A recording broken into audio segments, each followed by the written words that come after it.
Hi hello welcome to our channel Sravanthi Bollochu home vlogs. Today special recipe తోటకూర పెసరపప్పు fry. తోటకూర పెసరపప్పు కాంబినేషన్లో ఇలా ఎప్పుడైనా కర్రీని ట్రై చేశారా? రైస్ చపాతీతో సర్వ్ చేసుకుంటే చాలా టేస్టీగా ఉంటుంది. పిల్లలు ఆకుకూరలు తినడానికి ఇష్టపడనప్పుడు ఇలా పెసరపప్పు కాంబినేషన్లో ఒక్కసారి ట్రై చేసి చూడండి. మళ్ళీ మళ్ళీ ఇదే కర్రీని ప్రిపేర్ చేయమని అడుగుతారు, అంత టేస్టీగా ఉంటుంది. మరి సింపుల్గా కర్రీ తయారీ విధానాన్ని చూసేద్దామా?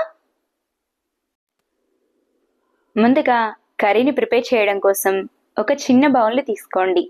అందులోకి అరకప్పు వరకు పెసరపప్పును వేసి పెసరపప్పు మునిగేంత వరకు వాటర్ని పోసి 1 నుంచి 2 సార్లు శుభ్రంగా కడిగి తీసుకోండి.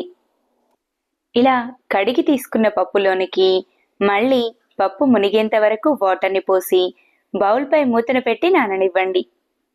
పెసరపప్పు నానడానికి ఎక్కువగా టైం పట్టదు, 15 నిమిషాల వరకు నానబెట్టుకుంటే సరిపోతుంది. ఇలా 15 నిమిషాల వరకు పప్పు మొత్తం చక్కగా నానిన తర్వాత కొంచెం పప్పును చేతిలోకి తీసుకొని ఇలా గోరుతో కాస్త ప్రెస్ చేసి చూడండి.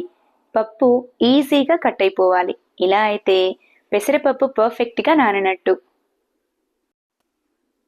తర్వాత తోటకూరను తీసుకోండి. నేను పెద్ద సైజు కట్టంత తోటకూరను తీసుకున్నాను.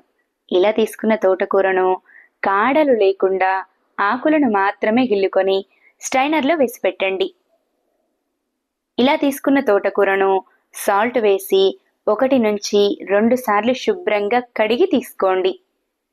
తర్వాత కర్రీని ప్రిపేర్ చేయడం కోసం స్టవ్ వెలిగించి ప్యాన్ను పెట్టుకొని 2 టేబుల్ స్పూన్ల ఆయిల్ను వేయండి. ఆయిల్ కాస్త హీట్ అయిన తర్వాత పోపు దినుసులను యాడ్ చేసుకోండి. పోపు దినుసులు అంటే 1 టీ స్పూన్ జీలకర్ర, 1/2 టీ స్పూన్ ఆవాలు, 1 స్పూన్ శనగపప్పు, 1 స్పూన్ మినప్పప్పు. పోపు దినుసులను వేసుకున్న తర్వాత 4 కచ్చా పచ్చగా దంచిన వెల్లుల్లి, 3 తుంచిన ఎండుమిర్చి, మీడియం సైజ్గా ఉన్న ఆనియన్ను తీసుకొని చిన్న ముక్కలుగా కట్ చేసి వేసుకోండి. ఆనియన్ ముక్కలు వేసుకున్న తర్వాత రౌండ్గా చాప్ చేసిన కారానికి సరిపడా పచ్చిమిర్చి, రుచికి తగినంత సాల్ట్ను వేసి అలాగే 3 రెమ్మల కరివేపాకు, 1/2 టీ స్పూన్ పసుపును కూడా యాడ్ చేసి పోపు మొత్తం కలిసేలా బాగా కలుపుకోండి.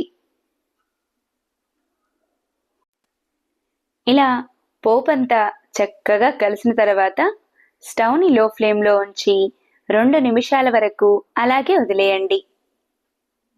పచ్చిమిర్చి, ఆనియన్ చక్కగా ఫ్రై అయిన తర్వాత ముందుగానే నానబెట్టుకున్న పెసరపప్పులోని ఎక్స్ట్రా వాటర్ మొత్తాన్ని తీసేసి పప్పుని మాత్రమే పోపులోకి యాడ్ చేసుకోండి. పెసరపప్పు వేసుకున్న తర్వాత ముందుగానే శుభ్రంగా కడిగి తీసుకున్న తోటకూరను కూడా వేసి బౌల్పై మూతను పెట్టి స్టవ్ని లో ఫ్లేమ్లో ఉంచి 5 నిమిషాల వరకు ఉడికించండి. ఇలా 5 నిమిషాల వరకు ఉడికిన తర్వాత బౌల్పై మూతను తీసి పెసరపప్పు, తోటకూర కలిసేలా బాగా కలుపుకోండి.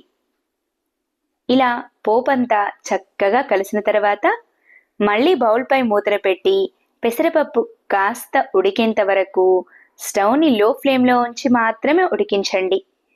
లేదంటే కర్రీ అడుగు పట్టేస్తుంది.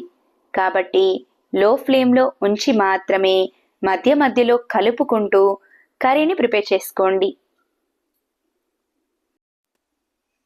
కర్రీలో వేసిన పెసరపప్పు చక్కగా ఫ్రై అయిన తర్వాత సన్నగా చాప్ చేసిన కొత్తిమీర తరుగును వేసి కర్రీ మొత్తం కలిసేలా ఒకసారి బాగా కలిపి స్టవ్ ఆఫ్ చేసేయండి. అంతే, ఎంతో టేస్టీగా ఉండే తోటకూర పెసరపప్పు ఫ్రై రెడీ. చూసారా, సింపుల్గా టేస్టీగా తోటకూర పెసరపప్పు కాంబినేషన్లో కర్రీని ఎలా ప్రిపేర్ చేసుకోవాలో. ఈ కర్రీని మీ ఇష్టాన్ని బట్టి రైస్తో కానీ చపాతీతో కానీ సర్వ్ చేసుకోండి. నా వీడియో కనుక మీకు నచ్చినట్టయితే లైక్ చేయండి. ఇలాంటి మరెన్నో ఇంట్రెస్టింగ్, టేస్టీ, హెల్దీ రెసిపీస్ కోసం నా ఛానల్ని సబ్స్క్రైబ్ చేయండి. ఈ రెసిపీని మీరు కూడా తప్పకుండా ట్రై చేసి ఎలా వచ్చిందో కామెంట్ చేయండి. Thanks for watching.